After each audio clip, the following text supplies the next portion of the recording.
ನರೇಂದ್ರ ಮೋದಿ ಅವರ ಅಲೆಯ ಮುಂದೆ ಜಯಿಸೋದು ಹೇಗೆ ಅನ್ನುವ ಲೆಕ್ಕಾಚಾರದಿಂದ ಇವತ್ತು ಕಾಂಗ್ರೆಸ್ನ ನಾಯಕರ ಹೈ ವೋಲ್ಟೇಜ್ ಮೀಟಿಂಗ್ ಇವತ್ತು ನಡೀತಾ ಇದೆ 12:30 ಸಿಎಂ ಸಿದ್ದರಾಮಯ್ಯನವರು DCM DK ಶಿವಕುಮಾರ್ ಸೇರಿದಂತೆ ಎಲ್ಲ ಶಾಸಕರುಗಳು ಕಾಂಗ್ರೆಸ್ನ ಲೀಡರ್ಗಳು ಇವತ್ತು ಸಭೆಯನ್ನು ಮಾಡ್ತಾ ಇದ್ದಾರೆ.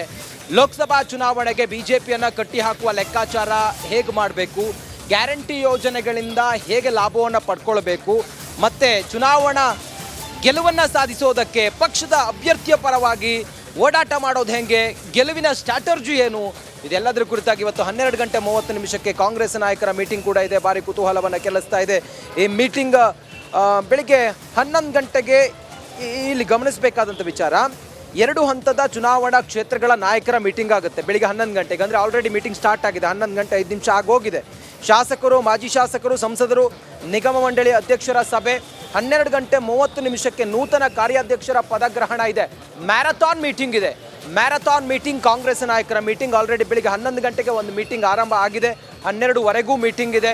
ಎಲ್ಲ ಶಾಸಕರುಗಳು ಜೊತೆಗೆ ನಿಗಮ ಮಂಡಳಿ ಅಧ್ಯಕ್ಷರುಗಳು, ಕಾಂಗ್ರೆಸ್ನ ಪದಾಧಿಕಾರಿಗಳು ಇವರೆಲ್ಲರೂ ಕೂಡ ಇವತ್ತು ಮೀಟಿಂಗ್ನಲ್ಲಿರ್ತಾರೆ. ಪದಗ್ರಹಣ ಕಾರ್ಯಕ್ರಮ ಇದೆ, ನೂತನ ಕಾರ್ಯಾಧ್ಯಕ್ಷರ ನೇಮಕದ ಪದಗ್ರಹಣ ಕಾರ್ಯಕ್ರಮ. ಇಲ್ಲೂ ಕೂಡ ಕೆಲವೊಂದಿಷ್ಟು ಮೇಜರ್ ಲೆಕ್ಕಾಚಾರ ಕಾಂಗ್ರೆಸ್ದು, ಹೇಗೆ ಚುನಾವಣೆಯನ್ನು ನಾವು ಮುಂದುವರಿಯೋದು, ಅದ್ರ ಜೊತೆಗೆ ಮೋದಿ ವೇವ್ ಮುಂದೆ ನಾವು ಈಜೋದು ಹೇಗೆ ಅನ್ನೋದು, ಮತ್ತು ಗ್ಯಾರಂಟಿ ಯೋಜನೆಗಳನ್ನು ಮನೆ ಮನೆಗೆ ತಲುಪಿಸೋದಕ್ಕೆ ಯಾವ ರೀತಿ ನಾವು ಜನರನ್ನ ರೀಚ್ ಆಗಬೇಕು, ಮತ್ತು ಯಾರ್ಯಾರಿಗೆ ಯಾವ್ಯಾವ ಜವಾಬ್ದಾರಿ ಕೊಡಬೇಕು, ಯಾರ್ಯಾರು ಯಾವ ಉಸ್ತುವಾರಿಯನ್ನು ಪಡೆದುಕೊಂಡು ಹೇಗೆ ಪಕ್ಷ ಸಂಘಟನೆ ಮಾಡಬೇಕು, ಇದೆಲ್ಲವೂ ಕೂಡ ನೂತನ ಕಾರ್ಯಾಧ್ಯಕ್ಷರಾದ ವಿನಯ್ ಕುಲಕರ್ಣಿ, ತನ್ವೀರ್ ಸೇಠ್, JC ಚಂದ್ರಶೇಖರ್, ವಸಂತ್ ಕುಮಾರ್, ಮಂಜುನಾಥ ಭಂಡಾರಿ ಇವತ್ತು ಅಧಿಕಾರವನ್ನು ಸ್ವೀಕಾರ ಮಾಡ್ತಾರೆ. ಸಂಜೆ 5 ಗಂಟೆಗೆ ಹಾಸನ, ಬೆಂಗಳೂರು ಕೇಂದ್ರ ಕ್ಷೇತ್ರದ ಮುಖಂಡರ ಸಭೆ ಕೂಡ ಇದೆ. ನಾನು ಆಗಲೇ ಹೇಳಿದಾಗೆ ಮ್ಯಾರಥಾನ್ ಮೀಟಿಂಗ್ ಕಾಂಗ್ರೆಸ್ಗೂ ಕೂಡ ಇವತ್ತು ಇದೆ. ಈ ಸಭೆಯಲ್ಲಿ ಲೋಕ ಲೆಕ್ಕಾಚಾರದ ಬಗ್ಗೆ, ಒಂದಿಷ್ಟು ಸ್ಟ್ರಾಟರ್ಜಿಗಳ ಬಗ್ಗೆ ಪ್ಲ್ಯಾನ್ ಮಾಡ್ತಾರೆ, ಯೋಜನೆಯನ್ನು ರೂಪಿಸ್ತಾರೆ.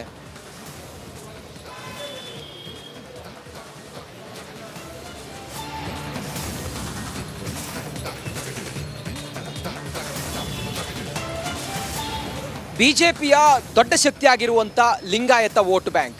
ಲಿಂಗಾಯತ ವೋಟ್ ಬ್ಯಾಂಕ್ ಈ ಬಾರಿಯ ಲೋಕಸಭಾ ಚುನಾವಣೆಯಲ್ಲೂ ಕೂಡ ತನ್ನ ಜೊತೆಯಲ್ಲಿ ಭದ್ರವಾಗಿ ಇರಬೇಕು ಅನ್ನೋ ಲೆಕ್ಕಾಚಾರದಿಂದ ಇವತ್ತು BSY ಒಂದು ರಣತಂತ್ರವನ್ನು ಹೆಣಿತಾ ಇದ್ದಾರೆ.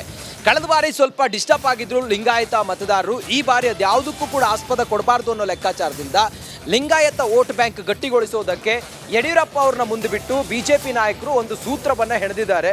ನೋಡಿ, ಲೋಕ ಸಮರವನ್ನು ಗೆಲ್ಲೋದಕ್ಕೆ BJP ಲಿಂಗಾಯತ ಮಂತ್ರವನ್ನು ಜಪಿಸ್ತಾ ಇದೆ. ವಿಧಾನಸಭಾ ಚುನಾವಣೆಯಲ್ಲಿ ಕೈತಪ್ಪಿದ್ದಂಥ ಲಿಂಗಾಯತ ಮತಗಳನ್ನು ಮತ್ತೆ ಸೇರಿಸೋದು ಹೇಗೆ ಅನ್ನೋದ್ರ ಕುರಿತಾಗಿ ಒಂದು ಸ್ಟ್ರಾಟರ್ಜಿಯನ್ನು ಯಡಿಯೂರಪ್ಪ ಅವ್ರ ನೇತೃತ್ವದಲ್ಲಿ ಮಾಡ್ತಾ ಇದ್ದಾರೆ. ಈಗ ಲಿಂಗಾಯತ ಮತ ಕ್ರೋಢೀಕರಣಕ್ಕೆ ಕೇಸರಿ ಪಡೆ ಮುಂದಾಗಿದೆ. ಯಾಕಂತ ಹೇಳಿದ್ರೆ ದೊಡ್ಡ ವೋಟ್ ಬೆಲ್ಟ್ ಅದು. ಆ ಕಾರಣದಿಂದ ಅದನ್ನು ಹಾಗೆ ಹಿಡಿದಿಟ್ಟುಕೊಳ್ಬೇಕು ಅಂತೇಳಿ ಸಾಂಪ್ರದಾಯಿಕವಾಗಿ ಲಿಂಗಾಯತರು BJPಯನ್ನು ಬೆಂಬಲಿಸ್ಕೊಂಡು ಬಂದಿದ್ರು. ಆದರೆ ಕಳೆದ ಬಾರಿಯ ವಿಧಾನಸಭಾ ಚುನಾವಣೆಯಲ್ಲಿ ಸ್ವಲ್ಪ ಡಿಸ್ಟರ್ಬ್ ಆಗಿದ್ರು. ಅದು ಕೂಡ ದೊಡ್ಡ ಮಟ್ಟದಲ್ಲಿ ಪೆಟ್ಟು ಕೊಟ್ಟಿತ್ತು BJPಗೆ. ಕೇವಲ 66 ಸೀಟ್ಗಳನ್ನು ಗೆಲ್ಲೋದಕ್ಕೆ ಮಾತ್ರ ಸಾಧ್ಯ ಆಗಿತ್ತು. ಈ ಎಲ್ಲ ಲೆಕ್ಕಾಚಾರದ ನಡುವೆ ಆಗಿರುವಂಥ ತಪ್ಪನ್ನು ಮುಂದುವರಿಸಬಾರದು ಅನ್ನೋದು, ಆ ಕಾರಣದಿಂದ ಯಡಿಯೂರಪ್ಪ ಅವರನ್ನ ಮುಂದೆ ಬಿಟ್ಟು ಈ ಒಂದು ಸ್ಟ್ರಾಟರ್ಜಿಯನ್ನು BJP ಹೆಣಿತಾ ಇದೆ. ಲಿಂಗಾಯತ ಮತಗಳು ಕೈಜಾರದಂತೆ BSY ಪ್ಲಾನ್ ಮಾಡಿದ್ದಾರೆ. ಲಿಂಗಾಯತ ಸಮುದಾಯದ 9 ಅಭ್ಯರ್ಥಿಗಳಿಗೆ ಆಲ್ರೆಡಿ ಟಿಕೆಟನ್ನು ಕೊಟ್ಟಾಗಿದೆ. BJPಯನ್ನು ಬೆಂಬಲಿಸುವಂತೆ ಲಿಂಗಾಯತ ಶ್ರೀಗಳಿಗೆ BSY ಮನವಿ ಕೂಡ ಮಾಡಿದ್ದಾರೆ. ಸದ್ಯಕ್ಕೆ ರಿಪಬ್ಲಿಕ್ ಕನ್ನಡದ ಎಕ್ಸ್ಕ್ಲೂಸಿವ್ ಇನ್ಸೈಡ್ ಮಾಹಿತಿ. ಇನ್ನಷ್ಟು ಡೀಟೇಲ್ಸ್ ಒಂದಿಗೆ ನನ್ನ ಕಲೀಗ ಸುರೇಶ್ ಮತ್ತೆ ಲೈವ್ ಕನೆಕ್ಟ್ ಆಗಿದ್ದಾರೆ. ಸುರೇಶ್, ಲಿಂಗಾಯತ ವೋಟ್ ಬ್ಯಾಂಕ್ ಹಾಗೆ ಇರಬೇಕು ಅನ್ನೋದು BJPಯ ಇಂಗಿತ, ಲೆಕ್ಕಾಚಾರ. ಆ ನಿಟ್ಟಿನಲ್ಲಿ BSY ಅವ್ರನ್ನ ಮುಂದ್ಬಿಟ್ಟಿದ್ದಾರೆ. ಯಾವ ರೀತಿ ಸ್ಟ್ರಾಟರ್ಜಿ ಇದು ಸುರೇಶ್?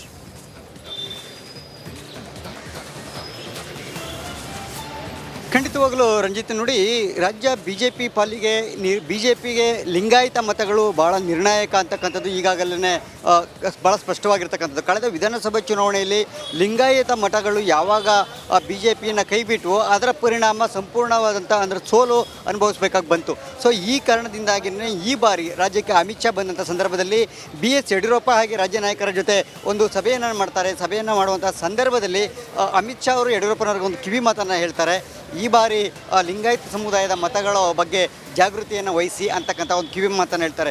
ಸೊ ಅವರ ಮಾತಿನಿಂದ ಎಚ್ಚೆತ್ತುಕೊಂಡಂತಹ ಯಡಿಯೂರಪ್ಪನವರು, ಜೊತೆ ಅವರ ಮಾತನ್ನು ಗಂಭೀರವಾಗಿ ತೆಗೆದುಕೊಂಡಂಥ ಯಡಿಯೂರಪ್ಪನವರು ಈಗ ಲಿಂಗಾಯತ ಮಠಗಳು ಏನಿದೆ, ಪ್ರಮುಖವಾಗಿ ಮೈಸೂರಿನಲ್ಲಿರ್ತಕ್ಕಂಥ ಸುತ್ತೂರು ಮಠ, ತುಮಕೂರಿನಲ್ಲಿರ್ತಕ್ಕಂಥ ಸಿದ್ಧಗಂಗಾ ಮಠ, ಹಾಗೇನೇ ರಂಭಾಪುರಿ ಮಠ, ಹಾಗೆಯೇ ಹರಿಹರದ ಪೀಠ, ಇವೆಲ್ಲವೂ ಕೂಡ ಮಠಮಾನ್ಯಗಳಿಗೆ ಭೇಟಿಯಾಗಿ ಮಠಾಧೀಶರ ಸಂಪೂರ್ಣ ಬೆಂಬಲವನ್ನು ಕೇಳೋದಕ್ಕೆ ಯಡಿಯೂರಪ್ಪನವರು ಮುಂದಾಗಿರ್ತಕ್ಕಂಥದ್ದು.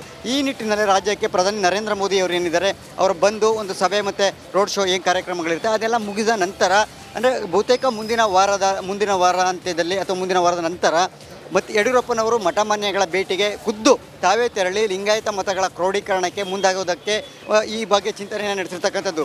ಈಗಾಗಲೇ ನಮಗೆ ರಿಪಬ್ಲಿಕ್ ಕನ್ನಡಕ್ಕೆ ಸಿಕ್ಕಿರುವಂಥ ಮಾಹಿತಿಗಳ ಪ್ರಕಾರ ಪ್ರಮುಖ ಮಠಗಳು ಏನೆಲ್ಲ ಇದೆ ಆ ಪ್ರಮುಖ ಮಠಗಳ ಮಠಾಧೀಶರನ್ನು ಖುದ್ದು ಭೇಟಿಯಾಗಿ ಸಂಪೂರ್ಣವಾಗಿ ಈ ಬಾರಿ ಲೋಕಸಭಾ ಚುನಾವಣೆಯಲ್ಲಿ ಪ್ರಧಾನಿ ನರೇಂದ್ರ ಮೋದಿ ಅವರನ್ನು ಕೈ ಬಲಪಡಿಸಲೇಬೇಕು. ಈ ನಿಟ್ಟಿನಲ್ಲಿ ಲಿಂಗಾಯತ ಸಮುದಾಯದ ಮತಗಳು ಸಂಪೂರ್ಣವಾಗಿ ಈ ಬಾರಿ BJPಯನ್ನು ಬೆಂಬಲಿಸಬೇಕು. ಈ ನಿಟ್ಟಿನಲ್ಲಿ ತಾವು ಶ್ರೀಗಳಾದವರು ಈ ಒಂದು ಏನೋ ಸಮುದಾಯಕ್ಕೆ ಒಂದು ಮನವಿಯನ್ನು ಕೊಡಬೇಕು ಅಂತಕ್ಕಂಥ ಒಂದು ಸೂಚನೆಯನ್ನು ಕೊಡಬೇಕು ಅನ್ನೋ ನಿಟ್ಟಿನಲ್ಲಿ ಯಡಿಯೂರಪ್ಪನವರು ಶ್ರೀಗಳ ಭೇಟಿಗೆ ಮುಂದಾಗಿರ್ತಕ್ಕಂಥದ್ದು.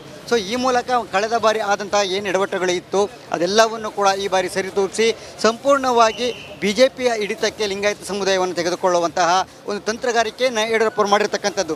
ಜೊತೆಗೆ ಈಗಾಗಲೇ BJPಯಿಂದ ಒಟ್ಟು 9 ಮಂದಿಗೆ ಲೋಕಸಭಾ ಚುನಾವಣೆಯಲ್ಲಿ ಅಭ್ಯರ್ಥಿಗಳನ್ನು ಕಣಕ್ಕಿಳಿಸಿರ್ತಕ್ಕಂಥದ್ದು. ಸೊ ಅವರ ಗೆಲುವು ಕೂಡ ಭಾಳ ದೊಡ್ಡ ಮಟ್ಟದಲ್ಲಿ ಪಾತ್ರವನ್ನು ವಹಿಸ್ತಕ್ಕಂಥದ್ದು. ಯಾಕೆಂತಂದರೆ ಪ್ರತಿಯೊಂದು ಸೀಟು ಪ್ರತಿಯೊಂದು ಮತವೂ ಕೂಡ ಭಾಳ ಮುಖ್ಯ ಆಗಿರ್ತಕ್ಕಂಥದ್ದು ಈಗಿರುವ ಪರಿಸ್ಥಿತಿಯಲ್ಲಿ. ಹಾಗೆಯೇ ಆಡಳಿತಾರೂಢ ಕಾಂಗ್ರೆಸ್ ಸರ್ಕಾರ ಏನಿದೆ ಅವರ ಎದುರು ಅಷ್ಟು ಸಮರ್ಥವಾದಂಥ ಅಭ್ಯರ್ಥಿಗಳ